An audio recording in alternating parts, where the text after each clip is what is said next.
Lord Jesus Christ bless you and open your spiritual eyes to see Jesus today. Welcome you to watch a broadcast by Lord Jesus Christ, the Only Hope program. Take a moment to get your Bibles and listen to this Good Friday message that will change your lives forever. Watch with faith and expectation, you'll be blessed. All glory be to the Lord Jesus Christ. எல்லா மகிமையும் ஆண்டவராகிய இயேசு கிறிஸ்து ஒருவருக்கே.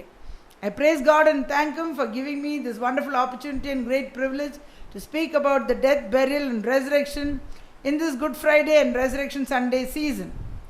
இந்த good Friday நாட்களும் உயிர்த்தெழுதலும் கொண்டாடுற இந்த நாட்களில் ஆண்டவராகிய இயேசு கிறிஸ்துவோட ஜீவனோட வார்த்தை அவருடைய மரணம் அடக்கம் உயிர்த்தெழுதலை பற்றி பேசும்படிக்கு கொடுத்த மகா பெரிய பாக்கியத்துக்கும் ஸ்லாக்கியத்துக்கும் நன்றியோடு அவரை துதிக்கிறேன். Hallelujah. Greetings to all my wonderful viewers in the name above all names. எல்லா நாமத்துக்கும் மேலான நாமமுடையவர்களுடைய நாமத்தில் கேட்டுக்கொண்டிருக்கிற எல்லா பரிசுத்தவான்களுக்கும் என்னுடைய வாழ்த்துக்கள். In the next 20 minutes, the resurrection power in God's word is going to change your lives forever. அடுத்த 20 நிமிஷத்தில் தேவனுடைய வார்த்தையில் இருக்கிற உயிர்த்தெழுந்த வல்லமை உங்கள் வாழ்க்கையை நித்தியத்துக்கும் மாற்றப் போகிறது. If you need prayer, call the number on the screen. ஜெபம் தேவைப்பட்டால் டெலிஃபோன் நம்பரை நீங்கள் ஸ்க்ரீனில் இருந்து கூப்பிடுங்க. The same power that brought the life to life the body of the Lord Jesus Christ from the dead will be available for your deliverance. ஆண்டவராகிய இயேசு கிறிஸ்து மரித்தோரில் உயிரோடு எழுப்பின வல்லமை இன்றைக்கு உங்களை விடுதலை ஆக்கும்படிக்கு அதே வல்லமை உங்கள் அருகிலே இருக்கிறது. Whatever impossible situation you are in, hallelujah, He will deliver you. எப்பேற்பட்ட தகர்க்க முடியாத தலைப்போற காரியமாக இருந்தாலும் உங்களை நிச்சயமாக விடுவிப்பார்கள். Shall we constrain Him to come? அவரை வருந்தி அழைப்போமா? At the cross where I first saw the light and the burden of my heart rolled away, it was there by faith I received my sight, and now I am happy all the day. Hallelujah. Hallelujah. Next week we are celebrating Good Friday and Resurrection Sunday. அடுத்த வாரம் நாம் good ஃப்ரைடேயும் உயிர்த்தெழுதல் ஞாயிற்றுக்கிழமையும் கூட கொண்டாட போகிறோம். Hallelujah. They relate to the death and burial of the Lord Jesus Christ. அது ஆண்டவராகிய இயேசு கிறிஸ்து மரணம் அடக்கத்தை பற்றி அது குறிப்பிடுகிறது. Also on the first day of the week he rose from the dead. அது மட்டும் இல்லாதபடிக்கு வாரத்தின் முதலாவது நாளில் மரித்தோர்லேருந்து உயிரோடு எழுந்தார். The shadow of this was the feast of Passover commanded by the Lord God in the Old Testament for the Israelites to celebrate and honour him. நிழலாட்டமாக பழைய ஏற்பாட்டில் அது இஸ்ரேல் ஜனங்கோ தங்கள் தேவனாகிய கர்த்தரோட பண்டிகையில் கொண்டாட வேண்டும், அவரை கனப்படுத்த வேண்டும் என்று கட்டளையிட்ட பஸ்கா பண்டிகையாக இருக்கிறது. These 7 Old Testament feasts were given for God's people to remember what God has done in the past for them and anticipate the fulfillment of His promises for the future. இந்த பண்டிகைகள் எல்லாம் கூட 7 பழைய ஏற்பாட்டின் பண்டிகைகள் எல்லாம் கர்த்தருடைய ஜனங்களுக்கு என்னத்துக்கு இது கொடுக்கப்பட்டு உள்ளது என்றால், கர்த்தருடைய ஜனங்களுக்கு பழைய காலத்தில் தேவனாகி கர்த்தர் என்னென்ன காரியங்களை செய்து மகத்தான காரியங்களை செய்தார்கள் என்றும் ஞாபகப்படுத்தும்படிக்கும் வர நாட்களில் ஹல்லேலூயா அவர் கொடுத்த வாக்குத்தத்தங்கள் நிறைவேற போகிறது என்றும் எதிர்பார்க்கறதுக்காக அந்த பண்டிகையில் கொண்டாட வேண்டுமென்று கொடுத்துருக்கிறார். These feasts were God's appointed time for His people to celebrate and honor Him. இந்த பண்டிகைகள் தன்னுடைய தேவனாகிய கர்த்தருடைய நியமித்த நாட்களாக இருக்கிறது. தன்னுடைய ஜனங்க தன்னை கொண்டாட வேண்டும், தன்னை மேம்படுத்த வேண்டும். These are not appointed times for the Jewish people alone, but God's appointed times for all those who believe in Him. இது நியமித்த நாட்கள் யூதர்களுக்கு மட்டும் அல்ல, ஆனால் தேவனை விசுவாசித்து ஹல்லேலூயா அவர் சொல்கிற பிரகாரம் கீழ்ப்படுகிற எல்லா கர்த்தருடைய ஜனங்களுக்கும் இது நியமித்த நாட்களாக இருக்கிறது. After sin came into the world through Adam, man lost his first estate of living a holy sinless life with his creator in communion with the Holy Spirit of God. பாவம் உலகத்துக்குள்ளே ஆதாம் மூலியமாக உள்ள நுழைஞ்ச பிறகு மனுஷன் வந்து ஆதியில் இருந்த பரிசுத்த தேவனோடு பாவமில்லாத வாழ்க்கை வந்து தன் சிருஷ்டிகரோடு தேவனோட ஆவியோடு உறவாடி வாழ்கிற வாழ்க்கை ஹல்லேலூயா இழந்து விட்டார். The enemy took control of his life and took all the blessings God gave him. சத்ரு வந்து தன்னுடைய மனுஷனோட வாழ்க்கையை ஆண்டு கொள்ள ஆரம்பித்து தேவன் கொடுத்த எல்லா ஆசீர்வாதமும் எல்லாம் எடுத்துக்கொண்டு விட்டார்.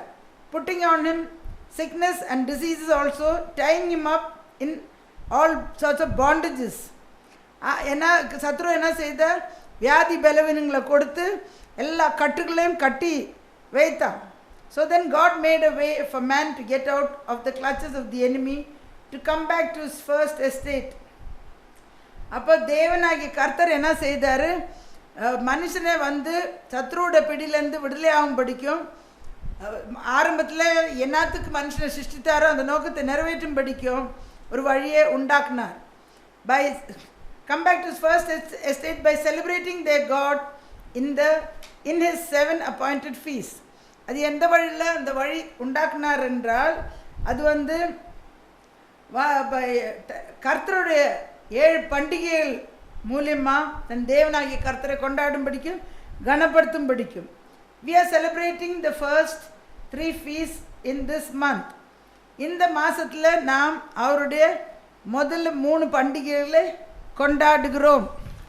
Which are the feast of Passover, the feast of unleavened bread and feast of first fruits.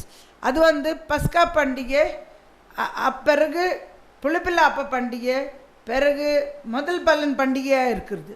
These 3 feasts are consolidated in one and called the feast of Passover. இந்த 3 பண்டிகைகள் சேர்ந்து தான் பஸ்கா பண்டிகை என்று அழைக்கப்படுகிறது. That was the shadow where an animal was killed and its blood provided atonement for man's sins. இது வந்து ஒரு நிழலாட்டமாக இருந்தது. ஒரு மிருகத்தை அடித்து அதோடைய ரத்தம் மனுஷனோட பாவத்துக்கு நிவர்த்தி உண்டாக்குனது.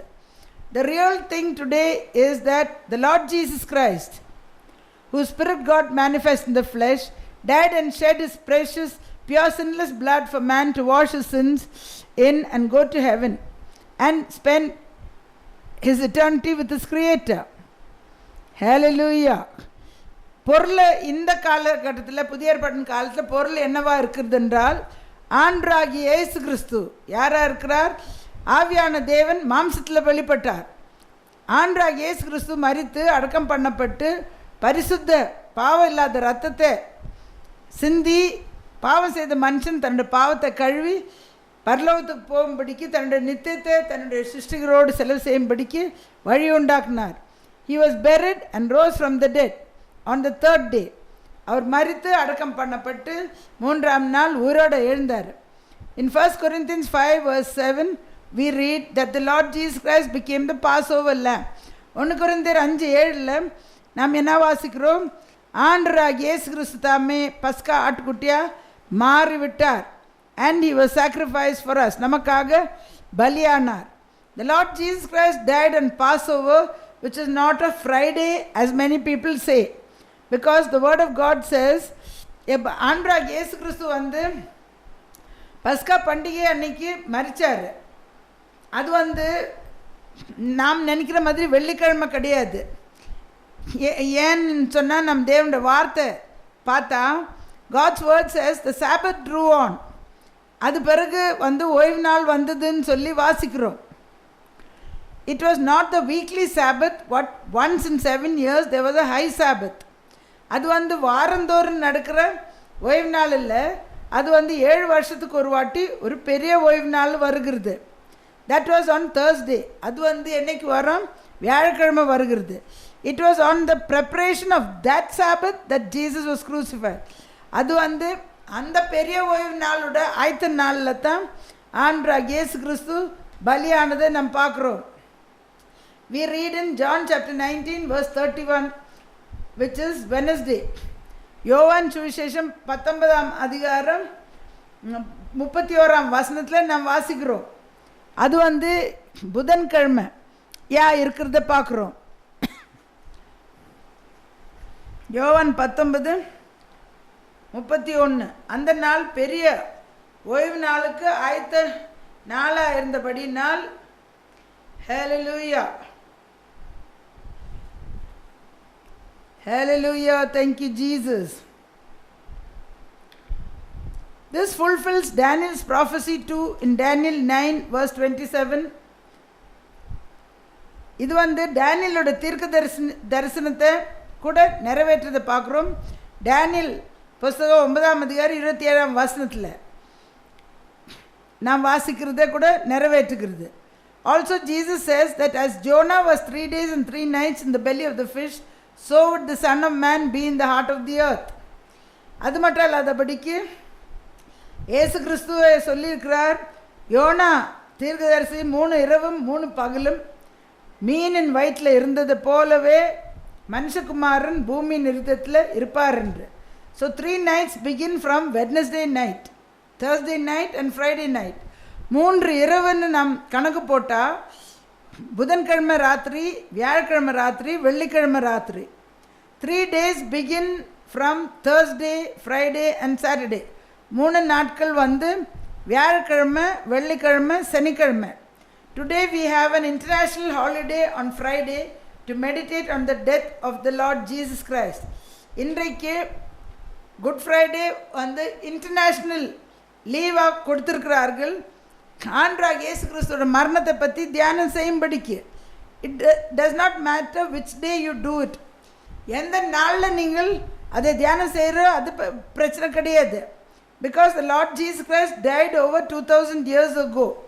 ஏனென்றால் ஆண்டவராகிய இயேசு கிறிஸ்து 2000 வருஷம் முன்னாக மரித்திருக்கிறார். And today we are separating a day to meditate on the sufferings of Jesus sacrifice. இன்றைக்கு நாம் என்ன செய்கிறோம், ஒரு நாளை ஒதுக்கி ஆண்டவராகிய இயேசு கிறிஸ்துவோட தியாகத்தை பற்றி தியானம் செய்யும்படிக்கு ஒரு நாளை ஒதுக்கி வைக்கிறோம். The Lord Jesus Christ rose again from the dead on the first day of the week. This is very clear in God's word.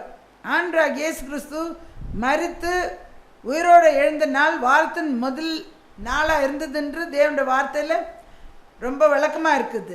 Some pastors say Jesus did not die on Friday and close their churches on Good Friday and dishonor the holiday given in the name of Jesus. ஒரு சில ஊழியக்காரங்க என்ன செய்கிறாங்க சொல்கிறாங்க, இயேசு கிறிஸ்து வெள்ளிக்கிழமை மறிக்கல, அதனால சபையெல்லாம் மூடி சபை கூடுதல வைக்கிறதில்ல. அந்த உலகமே ஒரு லீவ் நாளை கொடுத்தது இயேசுன் பேரில் கொடுத்துருக்கிறத அது கனவீனப்படுத்துகிறார்கள்.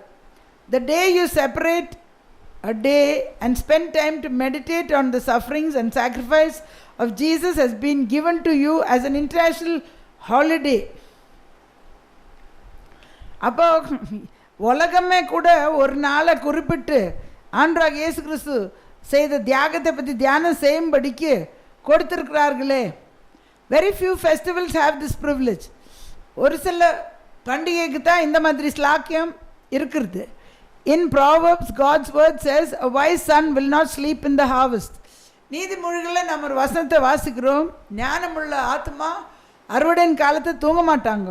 When we get an opportunity to talk about the Lord Jesus, you should never miss it. ஆண்டவராகிய இயேசு கிறிஸ்து பற்றி ஒரு சந்தர்ப்பத்தை நமக்கு கிடைக்கும்போது நாம் தவறி விட்டுவிடவே கூடாது. Many Gentiles go to churches on such special days and the Holy Spirit touches them and have totally changed their lives altogether. அநேக ஜனங்க இந்த மாதிரி விசேஷமான பண்டிகை நாட்களில் சபைக்கு போகிறார்கள். அவர்களில் ஆண்டோட பரிசுத்தாவி தொட்டு அவங்க வாழ்க்கையை முற்றிலும் மாறிட்டு இருக்குது. My senior pastor also, when one time other pastors came and created division in our church, prayed and sought the Lord regarding this subject of the day when the Lord Jesus was born or died. என்னுடைய தலைமை போதகர் apostle bishop doctor Ruban அவர்கள் கூட ஒரு காலத்தில் அநேக ஊழியக்காரர்கள் சபையிலே ஒரு பெரிய குழப்பம் பிரிவினை உண்டாக்கி இந்த மரித்த நாள் என்னைக்கு உயிரோட இது பிறந்த நாள் என்னைக்குன்னு ஒரு பெரிய குழப்பத்தை உண்டாக்குனப்போ அவர்கள் ஹல்லேலூயா தேவனை தேடினார்கள். The Lord Jesus answered him very clearly and said, your question is not not when I was born or when I died, but go and preach why I was born and why I died. ஆண்டவராகிய இயேசு கிறிஸ்துவை இந்த காரியமாக விசாரித்து ஜெபிச்ச போது கர்த்தர் தாமே என்னுடைய தலைமை போதற்கு பதில் கொடுத்தாரு. உன்னுடைய கேள்வி நான் என்னைக்கு பிறந்தாயின்னு இல்லை, ஏன் பிறந்தாயின்னு போய் நீ சொல்லு. உன்னுடைய கேள்வி ஏன் மரித்தாயின்னு, என்னைக்கு நான் மரித்தேன்னு இல்லை உன்னுடைய கேள்வி, ஏன் மரித்தாயின்னு நீ போயிட்டு ஜனங்களுக்கு சொல்லுன்னு கர்த்தரே அவருக்கு பதில் கொடுத்துருக்கிறார். This is very clear answer for all those who are searching for the day Jesus was born or died, to have a service to celebrate that occasion. இது இந்த பதில் ரொம்ப விளக்கமாக இருக்கிறது. ஆண்டவராகிய இயேசு கிறிஸ்து மரித்த நாளில் பிறந்த நாளில் சர்வீஸ் வைக்கணுமா சபையில், இல்லைன்னா மரித்த நாளில் ஆராதனை வைக்கணுமா இல்லையான்னு சொல்லி கேள்வியாக இருக்கிறவர்களுக்கு இது ஒரு சரியான பதிலாக இருக்கிறது. God who is the spirit took the form of a fallen man. தேவன் ஆவியாக இருக்கிற தேவன் விழுந்து போன மனுஷனின் சாயலில் ரூபம் எடுத்துக்கொண்டார். being conceived of the Holy Spirit in Virgin Mary, கன்னிமரியாள் வயிற்றில் பரிசுத்தாவினால கர்ப்பம் தரித்து over 2000 years ago was crucified on Calvary cross at 33.5 years of age. பிறகு 2000 வருஷம் முன்னாடி சிலுவையில் அறையப்பட்டு 33 வயசில் அறையப்பட்டிருக்கிறார். shedding pure sinless blood so that man could wash his sins in it to go to heaven. பாவம் இல்லாத சுத்தமான பரிசுத்தமான இரத்தத்தை சிந்தி மனுஷன் தன்னுடைய பாவத்தை அதனால் கழுவி மோட்சத்து பரலோகத்து போகும்படிக்கு அப்படி செய்தார். Today what do we have to do? இன்றைக்கு நாம் என்ன செய்ய வேண்டும்? Because the first man Adam sinned, all mankind is born in sin. ஏனென்றால் முதல் மனுஷன் ஆதாம் பாவம் செய்தபடியால் எல்லா கூலமே பாவத்தில் பிறக்கிறார்கள். So without man obtaining forgiveness for his sins, he cannot go to heaven and stand before a holy God. அதனால பாவத்துக்கு பரிகாரம் இந்த பூமியில் பெற்றுக்கொள்ளாதபடிக்கு பரிசுத்த தேவனுக்கு முன்பாக பாவம் செய்த மனுஷன் போய் நிற்க முடியாது. His end will be in hell fire. அவருடைய முடிவு எரிகிற அக்னி நெருப்பில் இருக்கும். It is blood that makes atonement for man's soul. மனுஷனோட ஆத்மாவுக்கு பாவ நிவர்த்தி செய்கிறது ரத்தம். We read in Leviticus 17 verse 11. லேவியராகம் 17 வசனத்தில் வாசிக்கிறோம். In the Old Testament, animals' blood was shed to provide a temporary atonement for man's sins. பழைய ஏற்பாட்டில் மிருகத்தின் ரத்தம் சிந்தப்பட்டது உள்ளது ஒரு கொஞ்ச காலம் மனுஷனுக்கு பாவ நிவர்த்தி உண்டாக்கும்படி. Today the Creator himself has become the one-time sacrifice by shedding his own priceless blood. Once and for all, we read in Hebrews 10 verse 12. இன்றைக்கு சிருஷ்டிகரே ஒரே தரம் பலியாக இருக்கிறார். அவருடைய விலையேறப்பட்ட பரிசுத்தமான இரத்தத்தை சிந்தி இருக்கிறார் ஒரே தரம். ஹல்லேலூயா. மனுஷனுக்கு பாவ நிவர்த்தி உண்டாக்கும்படிக்கு எபிரேயர் 10:12 வாசிக்கிறோம். Today how do we get our sins atoned for to go to heaven? இன்றைக்கு நமக்கு பாவ பரிகாரம் பாவம் கழுவணும்னா நாம் என்ன செய்ய வேண்டும்? பரலோகத்துக்கு போகும்படிக்கு. We read about this in Romans 6 verse 3 to 5. As many of us as were baptized into Jesus Christ were baptized into his death. When we repent for our sins and are baptized into the name of Jesus Christ, we become part of the death, burial and resurrection of the Lord Jesus Christ. ரோமர் எழுதின நிருபம் 6ஆம் அதிகாரம் 3-5 வசனத்தில் நாம் வாசிக்கிறோம்.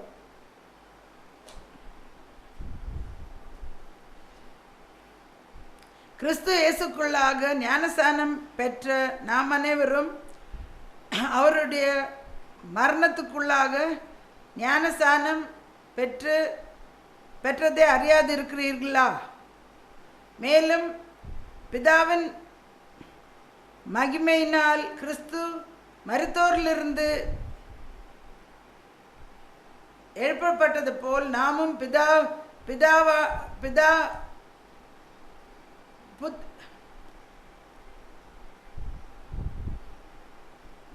புதிதான ஜீவனுள்ளவர்களாய் நடந்து கொள்ளும்படிக்கு அவருடைய மரணத்துக்குள்ளாக்கும் ஞானஸ்தானத்தினாலே கிறிஸ்துவுடனே கூட அடக்கம் பண்ணப்பட்டோம். ஆகையால் அவருடைய மரணத்தின் சாயல் நாம் இணைக்கப்பட்ட ஆனால் அவர் உயிர்த்தெழுதலின் சாயலிலும் இணைக்கப்பட்டு இருப்போம். ஹல்லேலூயா.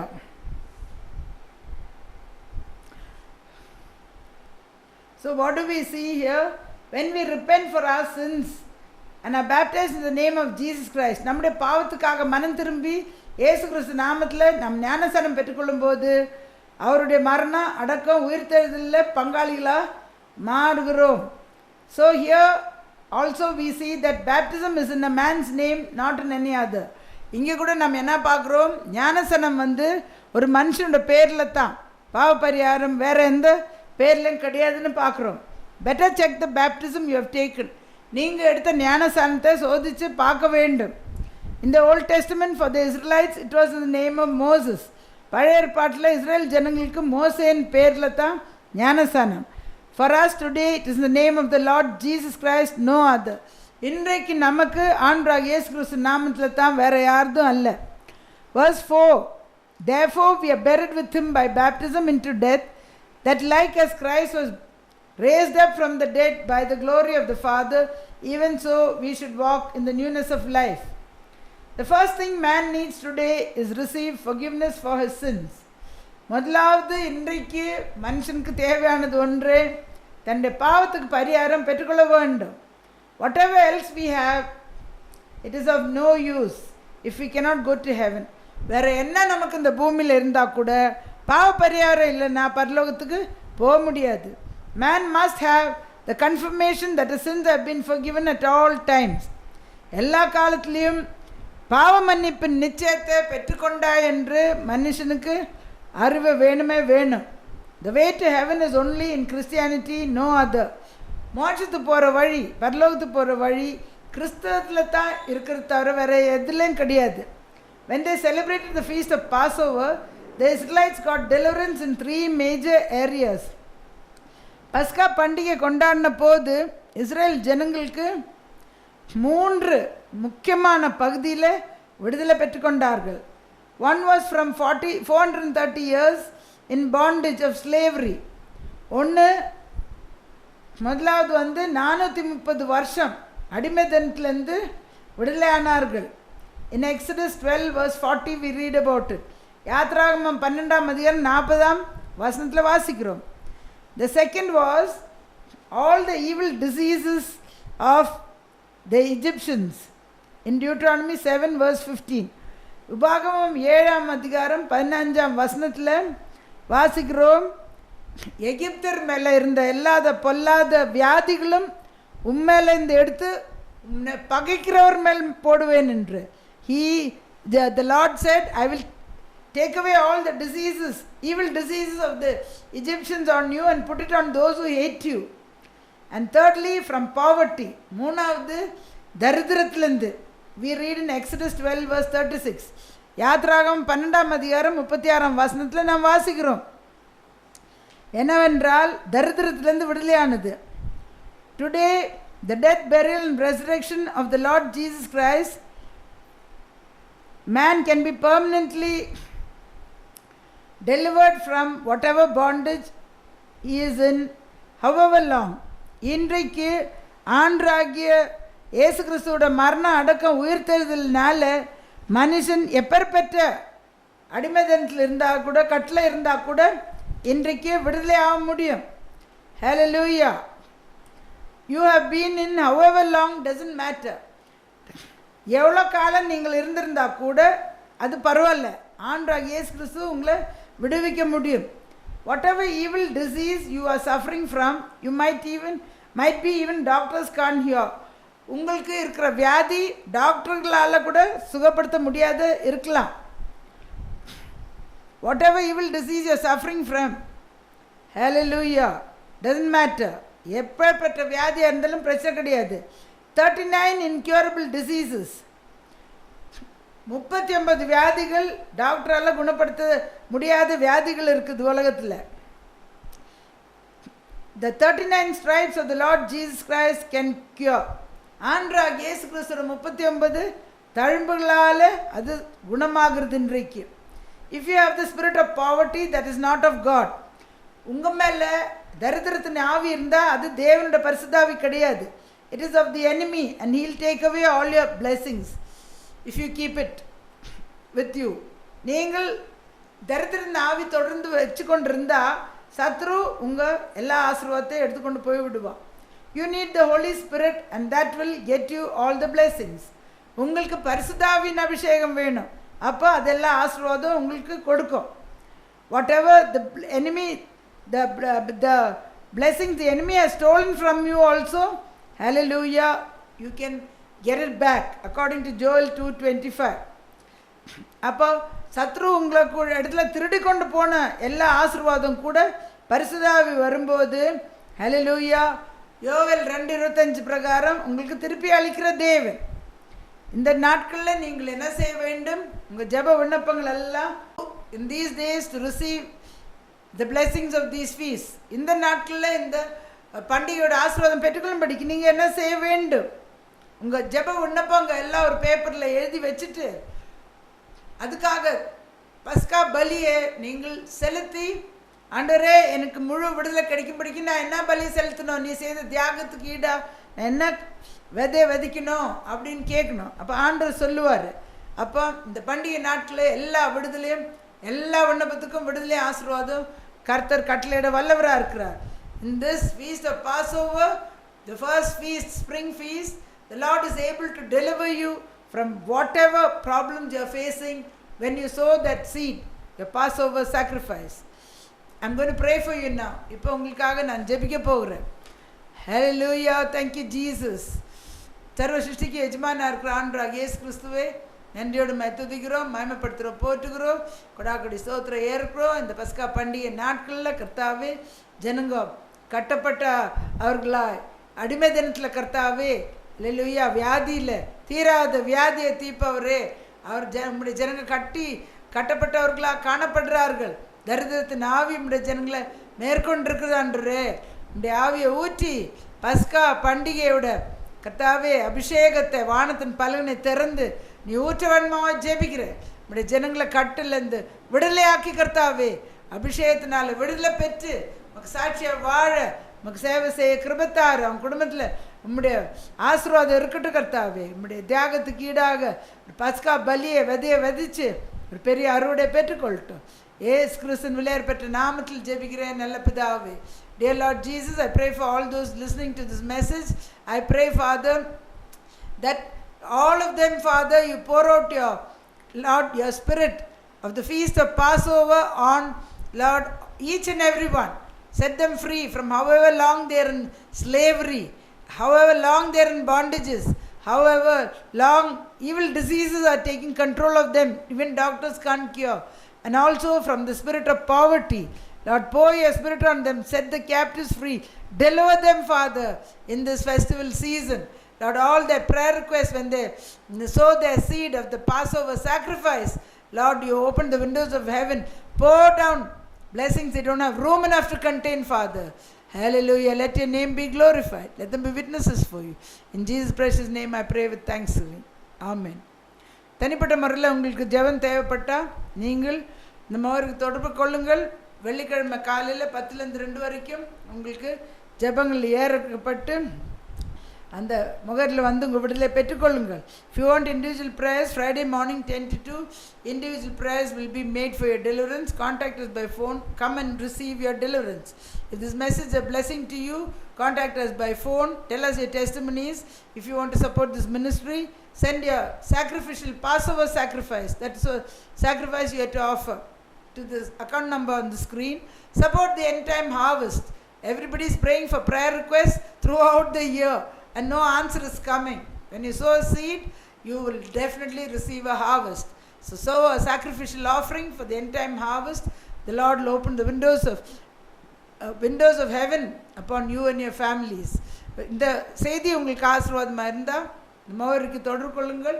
இந்த ஊழியத்தை தாங்க விரும்பினால் நீங்கள் உங்கள் காணிக்கையில் இந்த அக்கௌண்ட் நம்பரில் போடுங்கள். பஸ்கா பலியை நீங்கள் செலுத்துங்கள். உங்கள் விண்ணப்பங்களை எல்லாம் லிஸ்ட்டாக எழுதி வைங்க.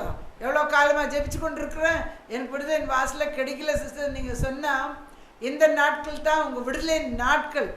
ஆண்டவர் வல்லமையாக 3 விதமான விடுதலை, அடிமைதனத்திலிருந்து விடுதலை, பொல்லாத வியாதி, எகிப்தியர் மேலே இருந்த வியாதி உங்கள் மேலே வர பண்ணுவேன், உங்கள் சத்துருக்கள் மேலே போடுவேன்னு. உங்கள் சத்துருவை பற்றி கூட ஆண்டு கவலையாக இருக்கிறார்கள். அப்புறம் தரித்திரத்தின் ஆவியிலேருந்து விடுதலை. அந்த ஆவி இருந்தால் நீங்கள் ஆசீர்வாதமாக இருக்கவே முடியாது. ஏன்னா ஓட்டை போட்டுடுவான் சத்ரு. உங்கள் பையில் ஓட்டை போட்டால் நீங்கள் ஆசீர்வாதம் பெற்றுக்கொள்ள முடியாது. அப்போ இந்த நாட்களோட ஆசீர்வாதம் நீங்கள் பெற்றுக்கொள்ள வேண்டும் என்றால் தியாகத்தை பார்க்குற தேவன், தியாகமான ஒரு காணிக்கை நீங்கள் அனுப்புங்கள். கடைசி நாட்களோட அறுவடை ஆண்டவர் வானத்தின் பலனையை திறந்து இடம் கொள்ளாமல் மட்டும் வருஷிக்கிற தேவனாக இருக்கிறார். இந்த ஊழியத்தின் ஆசீர்வாதம் உங்கள் மேலே உங்கள் குடும்பத்தின் மேலே வந்து பழிக்கட்டும். Till we meet again, do not forget Jesus Christ is Lord. May the Lord bless you. Amen.